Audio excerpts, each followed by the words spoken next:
देखिए, मैं डीएम के स्टेटमेंट को मैं मानता हूं। डीएम ने जो बात कही कि रिटेलिएशन में वो घटना हुई और उस समय किसके मन में, किसके दिमाग में क्या था, किस वजह से अंधकार छा गया और फिर उस घटना की वजह से घटना हुई है।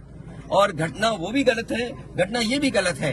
अगर ये सवाल आप पूछते हैं मासूमों के लिए, मासूमों की कभी जान नहीं जाती अगर प्रेम यादव की जान न गई होती तो।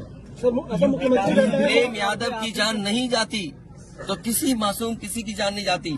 आखिरकार सरकार क्यों इस बात को छिपाना चाहती है कि प्रेम यादव को भुला करके मारा, और किसने मारा, धारदार से कैसे मारा। और यही नहीं आप बताइए, सुल्तानपुर में क्या एक ब्राह्मण डॉक्टर को ड्रिल से नहीं मार दिया? ड्रिल से, क्या ड्रिल से नहीं मारा? क्या उनके परिवार के बच्चों को आपने गले लगाए? क्या उनके परिवार के सदस्य अस्पताल मिलने गए? क्या आपने सोशल मीडिया के लिए वो तस्वीरें खिंचवाई कि उनसे गले मिलते हुए तस्वीर खिंचा लें? मैं जानता हूं दुख किसी के जाने का, किसी के खोने का। आज हम जरूर इस परिवार के साथ हैं या और लोग हैं, लेकिन जब वो अकेले बैठेंगे कभी याद आएगी उनके परिवार के सदस्य की तो उन पर क्या गुजरेगी, सोचिए आप। क्या बेटियां उसकी छोटी क्या बुलडोजर चलेगा? ये जनता रोक देगी बुलडोजर को। और सवाल ये नहीं है, सवाल ये नहीं है, सवाल ये नहीं है। एक मिनट हो जाएगी ना सवाल। मैं बैठा हूँ। ये जो बुलडोजर चलाने की भाषा है, जो बुलडोजर चलाने की संस्कृति है, ये मत समझिए बुलडोजर में दिमाग नहीं होता है। अगर बुलडोजर न्याय देने लगा तो अगली सरकार भी यही करेगी। इसलिए मैं सोचता हूं कि अगर आप योगी हैं, योगी की परिभाषा यही है, दूसरे का दुख अपना दुख समझे। आप अपना गिराते हैं तो मुआवजा लेते हैं। आपकी किसी की हिम्मत हो अगर ये बात की कि उन्होंने अपनी बिल्डिंग गिराई और कितने करोड़ मुआवजा उठाया, अगर आप इसे बुलडोजर चलाना चाहते हो तो उतना ही मुआवजा देना जितना मुआवजा आपने खुद लिया है सरकार से। परिवार से मिलने गए, वहाँ एक भी सदस्य नहीं, इसको क्या मानेंगे? देखिए, मेरी जिम्मेदारी ये है, देखिए मैं जानता हूँ यार नवीन भाई तो और ये बात आप भी जानते हो। और जब मैं पहुंचा हूँ तो मैंने वो बाइट भी सुनी है, एक चैनल के माध्यम से कुछ खबर आई, हालांकि मैं सिग्नल या उसके नेटवर्क न आने की वजह से मैं नहीं सुन पाया। जो बात मुझे समझ में आई कि वो परिवार नहीं मिलना चाहता, ये उसकी भावना है और उसकी बेटे की भावना नहीं हो सकता हो। कुछ ऐसे नेता हैं जो उसको समझा रहे होंगे कि तुम मत मिलना, तुम उनको नीचा दिखा दो, अपमानित कर दो। सवाल ये नहीं, हम किसी के भी दुख में शामिल होने आए हैं। इसीलिए मैंने कहा, आपने जब बुलडोजर से किसी की माँ और बेटी को जला दिया गया और बुलडोजर चल गया, आप उस परिवार के उस बेटे से मिलने नहीं गए। उस बेटे को इस सरकार ने ठंड में नंगा किया था। अरे हम तो कहते हैं उस बेटे से तुम क्यों नहीं गला मिलते हो जाकर, क्यों नहीं मिलते जाके सरकार?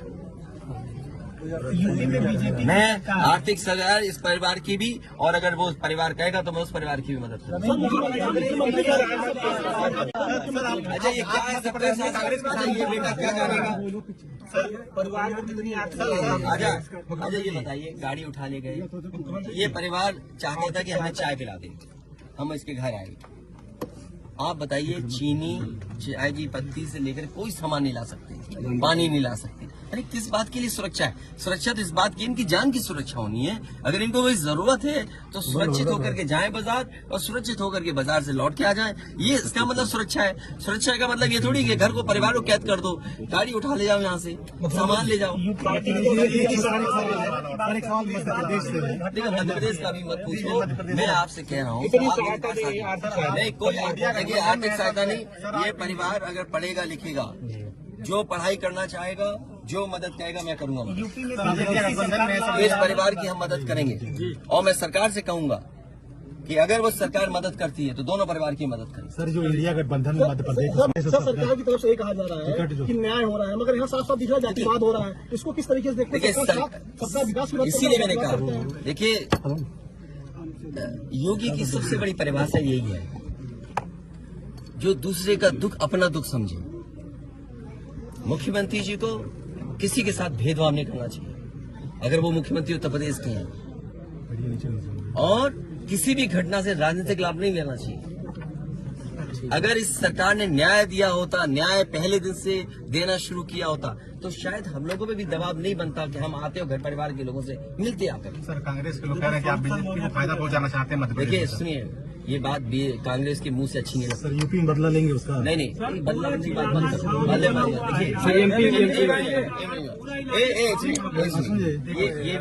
ये विषय इसलिए मैं नहीं उठाना चाहता हूँ कि ये हमारे लिए देवरिया कांड बड़ा विषय है। इंडिया न्यूज और न्याय में संतुलन हो, थोड़ा सा आईडी नीचे न्याय में संतुलन हो, ये सरकार की जिम्मेदारी है। सिंगल देवरिया कांड मैंने पहले से थोड़ा सा डाउन कहा, कर ये दीजिए। समाज के लिए और मनोविज्ञान के लिए ये बड़ी चीज है कि आप समझें कि अगर आप एक परिवार के साथ घटना होती है तो दूसरे परिवार का मनोविज्ञान क्या होता होगा। और ये डीएम ने खुद कहा कि ये रिटेलिएशन में घटना हुई है और फिर शासन प्रशासन के लिए और न्याय के लिए ये बड़ी जिम्मेदारी है। भाई शासन प्रशासन और न्यायालय के लिए क्या मामूली बात है। आज तक पता नहीं है कि घटना कैसे हुई। पहली, प्रेम यादव को किसने बुलाया, प्रेम यादव वहां कैसे पहुंच गए मोटरसाइकिल से, उन्होंने कभी जमीन ली, उनका भाई बेच रहा है। अब परिवार की बातें क्या मैं बोलूंगा जो मैं जानता हूँ या आप जो जानते हैं, जो आप जानते हैं कि भाई परिवार जो था अगर जमीन बेच रहा है, एक भाई ने बेच दी जमीन, इन बातों को मैं कहूँ कि वो परिवार अपने भाइयों के साथ कैसा व्यवहार करता था, ये बातें मैं कहूँगा क्या? ये सब आप जानते हो। इसलिए मैं आपसे भी उम्मीद करता हूँ लोकतंत्र तभी मजबूत होगा जब न्याय मिलेगा। और न्याय की भावना होती सरकार की तो खेतों में इतना कार्यकर्ता नेता नहीं दिखाई देता, ये जनता खेतों में नहीं दिखाई देती।